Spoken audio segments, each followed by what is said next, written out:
Alrighty guys, time's come. We're here. My name is Tommy. My hair is wet. I am not using my webcam right now, but Lost Omens character guide is officially out and a boot for all you Canadians out there. And we've got a lot to talk about. First things first today, we're going to take a look at the Ancestry feats and the heritages that have been released for the core races of Pathfinder 2nd Edition. Of course, Ancestry Apocalypse, Ancestry Anthology, Ancestry Apples, that one was just bad. Whatever I'm going to call that series, that's going to be on Monday for the next 3 Mondays so we can get our Iruxi, Leshy, and Hobgoblin on. But this time around, maybe let's not forget the core races because some of them have some really bonkers stuff. If you're liking what you're seeing, remember to like, subscribe, and ding that bell.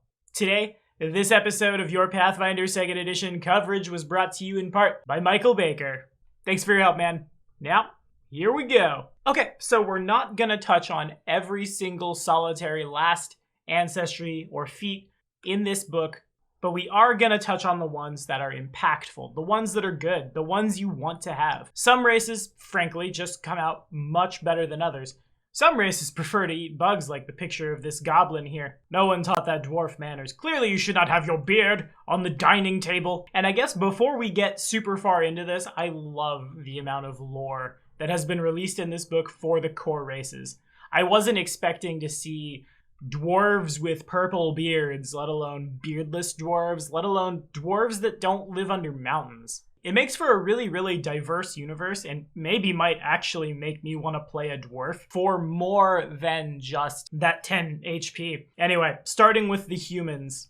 Their new heritage really isn't that much to shake a stick at, but they do have a lot of sweet magic stuff. First off, at feat level 1, Arcane tattoos. You get access to this with Varisian or New Thassalon nationality/ethnicity. Although, to be perfectly honest with you, I think a lot of these things are going to be cheated as we move on and make characters. But remember that a lot of those really good traits that we would take were from specific adventure paths. You weren't always building to play Second Darkness, but you would take reactionary, wouldn't you? Yeah, exactly. Anyway, arcane tattoos. You have tattoos on your body corresponding to one of the ancient Thessalonian schools of magic. Choose one of the following schools of magic. Abjuration for Shield, Conjuration for Tanglefoot, Enchantment for Daze, Evocation for Electric Arc, Illusion for Ghost Sound, Necromancy for Chill Touch, or Sigil for Transmutation. You can cast the associated cantrip, listed in parentheses, as an innate arcane spell at will. Innate spells are based off your charisma, so this looks really good for champions, sorcerers, bards, anybody who wants to cross into a different spell list to grab a cantrip or even just have an extra cantrip. Innate spells are automatically heightened, and there's nothing wrong with just tagging up and grabbing Electric Arc if you've got the charisma, or even just Shield.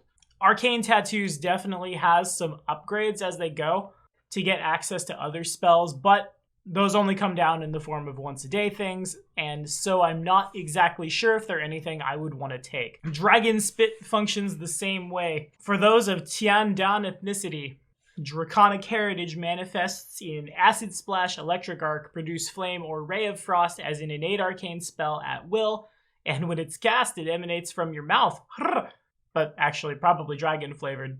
We've been pretty quiet on that third-party front, but a humanoid with draconic ancestry is something we've been working on. And when I start making the 2nd edition stuff for that, I'm pretty sure they're going to have access to the Dragon Spit feat.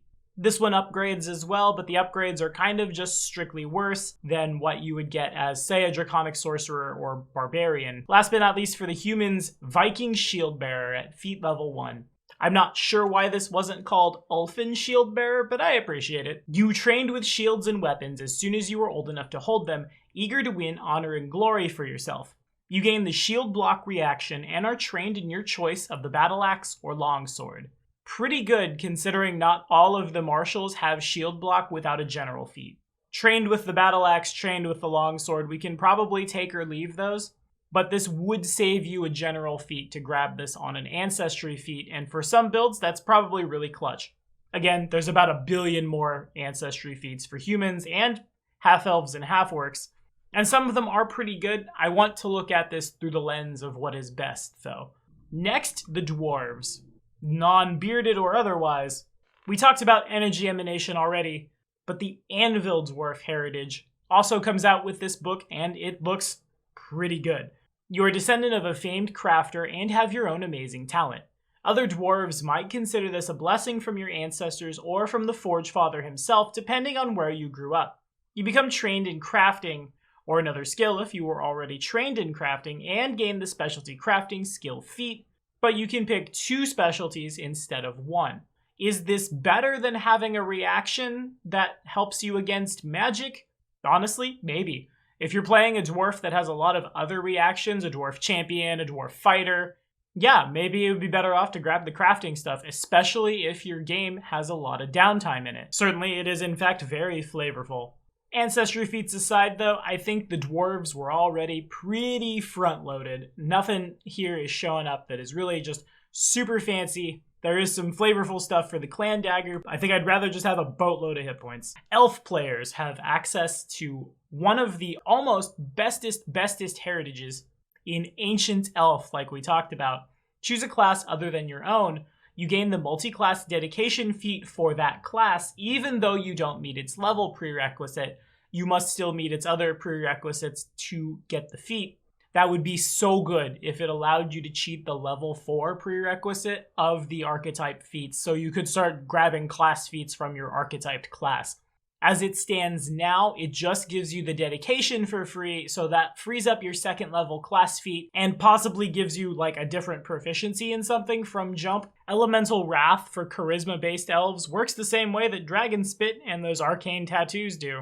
If you've got the charisma for it, if you want an extra damaging cantrip, hey, sure, why not? Wildborn Magic goes even farther and grabs 1 cantrip from the primal spell list, which can be cast at will, upgrading eventually to Wildborn Adept, which lets you cast Dancing Lights, Disrupt Undead, and Tanglefoot as primal spells at will. If one of those was chosen as your Wildborn Magic cantrip, you can get a free one.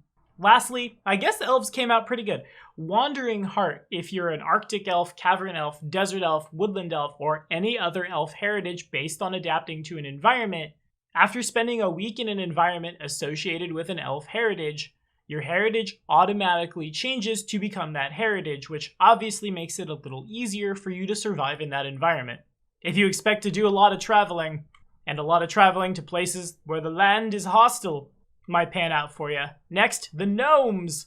Gnome Polyglot might seem innocuous at first, but grabbing an ancestry feat that gives you 3 new languages chosen from common and uncommon languages, and when you select multilingual, you get 3 new languages instead of 2, can pay dividends in the right game.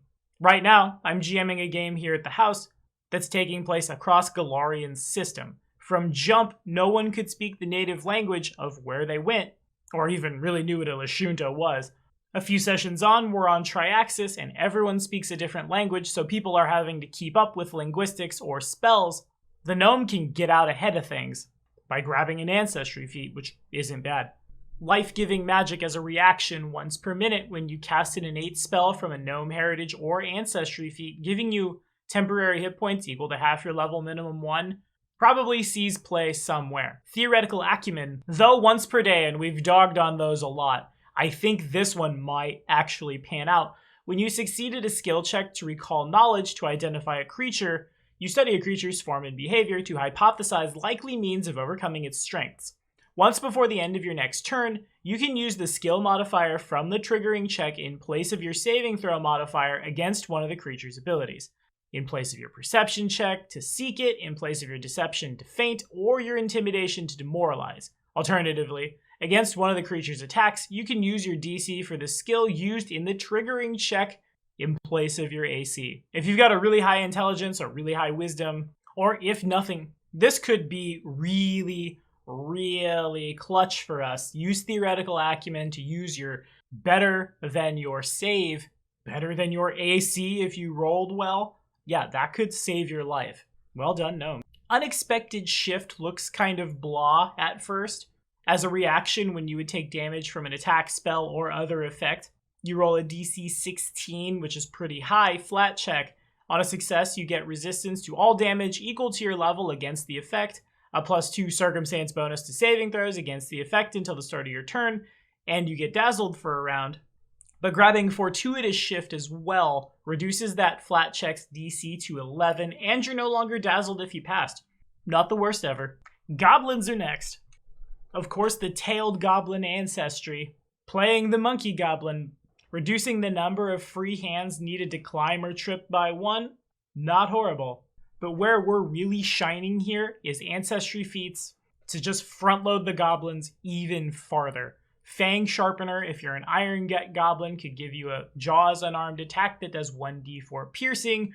The Razor Tooth Goblins get their Jaws attack up to a full d8, which is really good for a goblin who might just want to bite things and leave both of their hands open for like a shield and a wand or whatever else. Yes, the d8 loses the finesse trait, but when they crit with their Jaws, it's 1 persistent bleed damage per weapon die. Hard Tail can give you a tail whip attack on a monkey goblin. Didn't see that coming. Or, with Chosen of Limash too. You knew you'd see it. You can choose a goblin heritage that you don't already have and gain that heritage and gain that heritage's benefits. Probably going to see a lot of people reflavor that who don't necessarily want to be evil.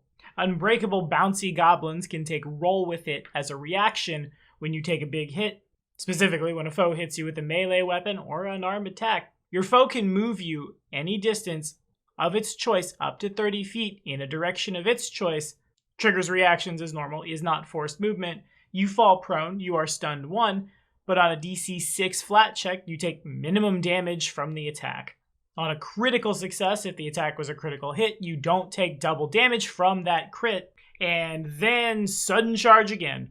But really the kicker here, at level 13, Unbreakable Goblin gives you 20 hit points from your Ancestry instead of 10. When you fall, you take no falling damage. If you have Bouncy Goblin, after falling or jumping from a height of at least 20 feet, you can bounce back into the air up to half the distance.